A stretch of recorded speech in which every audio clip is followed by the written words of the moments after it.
E aí galera, canal estudante, beleza? Bem-vindos a mais uma videoaula do nosso curso de MecFlu, Mecânica dos Fluidos, e na aula de hoje a gente vai falar sobre trajetória. Lembrando que na última aula a gente viu isso aqui, que é um campo vetorial de velocidades. O I, J e K são versores relativos às direções, respectivamente, x, y e z. Então, U é a quantidade de velocidade que eu tenho na direção I, que é a mesma coisa que na direção x. V é a quantidade de velocidade que eu tenho na direção J, que é a mesma coisa do que a direção Y. E W é a quantidade de velocidade que eu tenho na direção K, que é a mesma coisa que direção Z. Então, para diferenciar esse V desse outro V, esse aqui é minúsculo e esse daqui é maiúsculo. E geralmente a gente coloca uma setinha em cima, porque para indicar que é um campo vetorial de velocidades. Então esse é o campo genérico, eu vou dar um exemplo só para não ficar muito abstrato. A gente poderia ter algo assim, conforme a gente viu na última aula, um campo vetorial que é função de x, y, z e tempo. Poderia ser, por exemplo, 5xt na direção i, mais 2xy na direção j, mais 2xz na direção k. Poderia ter um tempo aqui também, por exemplo. Então, um campo vetorial é isso, a gente viu na última aula como que a gente trabalha. Para cada instante de tempo t, eu consigo determinar a velocidade de cada partícula a partir dessa função grandona. Então, a gente vai ver isso depois. E as equações da trajetória são dadas a seguir aqui. Como U é relativo à direção x, o valor de U é dx dt. Dx dt é a velocidade básica da física. dy dt é a velocidade na direção y, então v. E dz dt é a velocidade na direção z. Então, dx dt, dx é na direção x, dy na direção y, dz na direção z. Lembrando que se a gente tivesse um escoamento 3D, eu teria algo assim, x.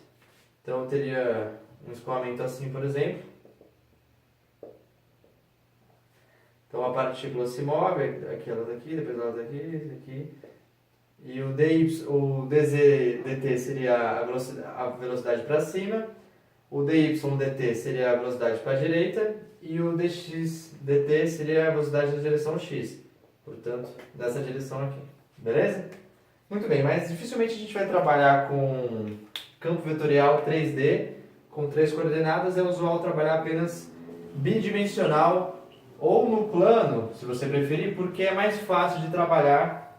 E todas as equações que a gente vê no plano dá para aplicar também em 3 dimensões. Então, a partir disso, a gente consegue calcular. Antes de calcular, vamos definir o que é trajetória. Trajetória é o conjunto de posições que uma dada partícula ocupa no decorrer do tempo. Então, imagine que eu tenho uma partícula aqui, no instante t igual a 0. Aí essa partícula chegou aqui.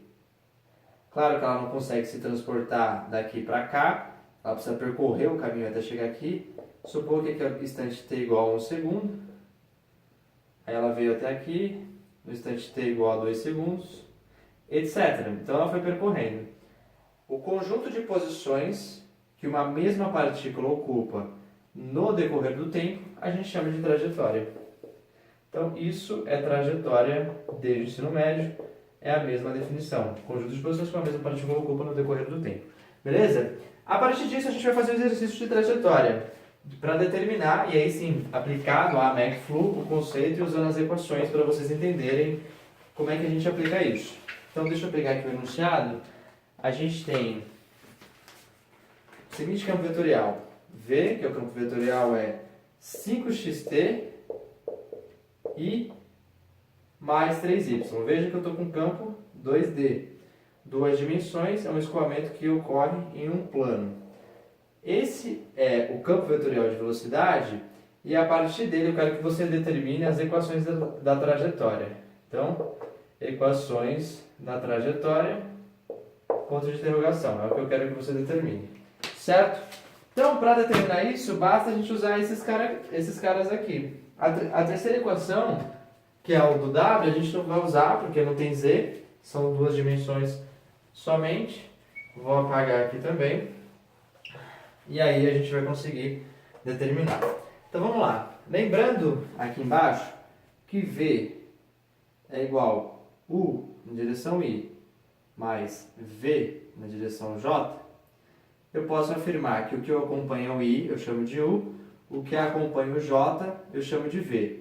Ah, e eventualmente o I é a mesma coisa do que EX. Na verdade é assim, né? EX é a mesma coisa que I. Algumas literaturas usam essa notação para os versores. Tanto faz. Então, muito bem. O que acompanha o I é U. Portanto, U é igual a 5xt. O que acompanha J é o V. Portanto, V é o que acompanha J aqui, que é o 3y. Certo? Até aqui a gente só interpretou o campo vetorial de velocidade, que é esse cara aqui. Aí eu vou aplicar as equações da trajetória. Eu sei que U é dx dt. Então aqui, no lugar desse U, eu vou colocar dx dt. Então dx dt é igual a 5xt. V é 3y, mas V é dy dt. Então no lugar de V eu vou colocar dy dt. dy dt é igual a 3y. Então chave aqui. A partir disso aqui, a gente sempre vai integrar. Vocês vão entender mais pra frente o porquê disso. Então, tudo que tem x eu vou colocar para um lado, tudo que tem t eu vou deixar do outro. Aqui é a mesma coisa. Tudo que tem y eu vou pôr para um lado, tudo que tem t eu vou colocar para o outro. Então, vamos lá. Aqui eu tenho dx, eu vou passar esse x dividindo. Então, veja. dx, vou passar o x dividido por x. É igual. Sobrou 5t do lado direito, 5t. Eu vou subir o dt. Então, dt. Então, veja o que eu fiz. Esse x estava aqui em cima, joguei para baixo. O dt estava aqui embaixo, joguei para cima. Então, tudo que tem x está de um lado, tudo que tem t está do outro. O 5 pode ficar de qualquer lado. Eu prefiro deixá-lo do lado do tempo, sempre. O dy, a mesma coisa. Então, tudo que tem y eu jogo para um lado, tudo que tem t eu jogo para o outro. Esse y passa dividindo. Esse dt passa multiplicando. Então, 3dt. Daí eu vou integrar dos dois lados. Então, integrando esse cara, eu posso já colocar a integral aqui para economizar espaço. Então, eu vou integrar aqui, integrei aqui, integrei. Vou integrar dos dois lados. A integral de 1 elevado a 1 sobre x, dx, é igual a ln de x mais uma constante. Tá? Isso a gente tem que saber de antemão. Então, a integral desse cara vai ser ln de x mais uma constante. Vou chamar de C1. Isso vai ser igual. A integral de 5t dt é t quadrado sobre 2. Então é 5t quadrado sobre 2 mais uma constante C2. Analogamente aqui, a integral de 1 sobre y, dy, é ln de y mais uma constante. Então vai dar ln de y mais uma constante C3, que é igual. A integral de uma constante é o t. Então vai ficar 3t mais uma constante C4.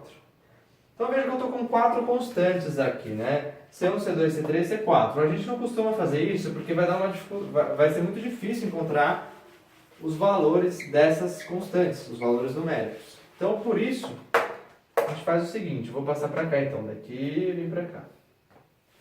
ln de x é igual a 5t quadrado sobre 2 mais C2 menos C1.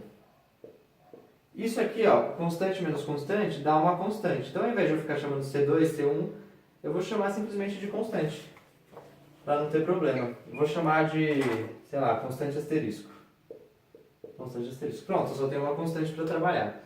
Analogamente, eu vou fazer ali embaixo. Então, ln de y é igual a 3t mais C4 menos C3.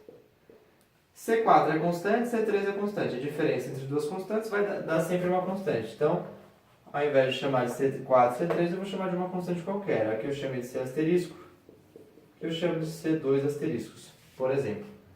Daí, eu preciso determinar quais são os valores dessas constantes para que eu consiga, enfim, determinar a equação da trajetória. E aí eu vou te contar uma informação que eu ainda não havia contado. Porque eu esqueci de contar, né? Então eu vou contar agora. A equação da trajetória que eu quero determinar vai ser de uma partícula que, deixa eu ver aqui, no instante inicial, ela passa pela posição 1. Então tem uma informação a mais aqui. Para t igual a zero, a partícula que eu quero determinar a equação da trajetória estava no ponto de 0 igual a 1. Então lembre-se, né, que trajetória é o conjunto de posições que uma partícula ocupa no decorrer do tempo. Então aqui, para t igual a zero, a partícula estava, por exemplo, que é x aqui é y, na posição 1. É isso que essa informação está dando. Muito bem. Deixa eu apagar aqui. Não, isso não era para ter apagado. Vou voltar aqui. Então, vou colocar de novo. T igual a zero. X0, Y0 é igual a 1. Então, o que eu vou fazer? Eu vou usar esse valor aqui, aplicar nesse sistema para determinar o valor das constantes. Então, se eu colocar t igual a zero, porque t igual a zero, eu sei que para t igual a zero, o x e o y valem 1. Então, no lugar de x eu vou colocar 1 e no lugar de y eu vou colocar 1. Então, ln de 1 é igual a 5 vezes 0 ao quadrado, porque o tempo vale 0, dividido por 2, mais c asterisco. E, analogamente embaixo, ln de 1 é igual a 3 vezes 0, mais c, 2 asteriscos. Daqui a gente conclui que as duas constantes valem 0, né? Porque ln de 1, a gente sabe que vale 0. Então, nos dois casos, vai zerar o lado esquerdo das equações. E no lado direito vai zerar também, porque o tempo vale 0. Então, ó, aqui vale 0, aqui vale 0. O c só pode valer 0. Aqui vale 0, aqui vale 0. O c só pode valer 0. Daqui, portanto, eu tiro que c asterisco é igual a c, 2 asteriscos, que é igual a 0. E aí eu volto para essa equação de cima com as constantes já determinadas. Então eu fico assim, ln de x é igual a 5t² sobre 2 e ln de y é igual a 3t. Agora eu vou aplicar a propriedade do log. Você se lembra o seguinte, ó, log de A na base B é igual a C. O que eu faço com isso? Eu sei que B elevado a C tem que ser igual a A. Então é assim que a gente brinca com log. B elevado a C é igual a A. No caso do ln, a base vale E, né? Então, ln é a mesma coisa do que log na base E. Então, vamos colocar, por exemplo, aqui B, que é C. Então, aí, aplicando a propriedade do log, E elevado a C é B. Então, E elevado a C é B. Daí, eu aplicando aqui, eu fico com o seguinte resultado. E elevado a isso, 5t² sobre 2, é igual a x. Então, por que aqui eu tenho um E? Pego o E, elevo esse cara, tem que dar o cara de dentro. Analogamente aqui, eu tenho o E aqui embaixo, então E elevado a 3t, tem que dar y. E, vou ficar de azul. E elevado a 3t é igual a y. Essas equações que a gente chegou ao final são as chamadas equações paramétricas da trajetória. E a razão é explícita, porque eu tenho um parâmetro aí, o parâmetro t. Quando t sobrar ao final das nossas contas de integração, esse processo que a gente fez, a gente vai chamar de equação paramétrica da trajetória. Então, essa equação paramétrica da trajetória. Essa equação aqui. Então, x é igual a e elevado a 5t² sobre 2 e y é e elevado a 3t. Por que paramétrica? De novo eu repito, porque o tempo sobrou. Em quais condições o tempo não sobraria? Se acontecesse, por exemplo, isso aqui, ó. Então, exemplo, se o x fosse e elevado a 2,5t², que é o que aconteceu aqui, e o y fosse 3e elevado a 2,5t², veja que isso aqui é a mesma coisa que aparece aqui, portanto eu posso escrever que y é 3x. Então, quando eu conseguir escrever y em função de x sem usar o parâmetro tempo, sem usar o parâmetro t, eu vou chamar somente de equação da trajetória. Então, essa é a equação paramétrica da trajetória porque sobra o tempo. Eu não consigo escrever x em função de y. Eu tenho que ter duas equações separadas em função do tempo. Aqui, como eu escrevi y em função de x ou x em função de y, tanto faz, eu chamo apenas de equação da trajetória, sem a palavra paramétrica. E o que a gente faz com essas equações? A gente determina a trajetória. Então veja, só rapidinho para a gente entender aqui, se eu colocar o t igual a zero, aqui vai dar e elevado a zero que é 1, então x vale 1. E elevado a zero que é 1, y vale 1. Então, o x e o y, não, aqui vale 1, quer dizer, aqui vale 1 e aqui vale 1, a partícula no instante t igual a zero. Se eu colocasse o t igual a 1, o y valeria e elevado a 3, então e elevado a 3, o x valeria e elevado a 2,5, 5 dividido por 2 é 2,5, subiria aqui. Então aqui está a partícula para t igual a 1 segundo.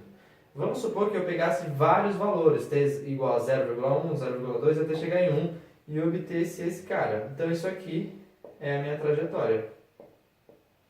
Conseguiria determinar. Aqui, a vantagem da equação da trajetória sem a palavra paramétrica é que eu consigo desenhar direto. Como eu consigo escrever y em função de x, basta eu desenhar direto. Então aqui é x, y igual a 3x é uma reta, assim. Então, y igual a 3x, essa é a trajetória da partícula, eu não tenho o parâmetro t considerando. Então aqui eu tenho o parâmetro t me dizendo que a partícula está subindo, porque aqui é zero, vai subindo. Esse foi o sentido de percurso. Quando eu uso essa equação, eu perco a ideia de tempo. Então eu não sei se a partícula estava aqui primeiro, aqui. Eu sei qual que é a trajetória dela sem considerar o tempo, tá certo? Então a gente tem uma facilidade maior para desenhar, mas perde o sentido de percurso. E aqui a gente tem uma dificuldade maior para desenhar, porque a gente fica substituindo o tempo, mas a gente sabe o sentido de percurso. Beleza? Então essa foi a nossa aula sobre a equação da trajetória. Se você gostou, deixa um like, um grande abraço e até a próxima.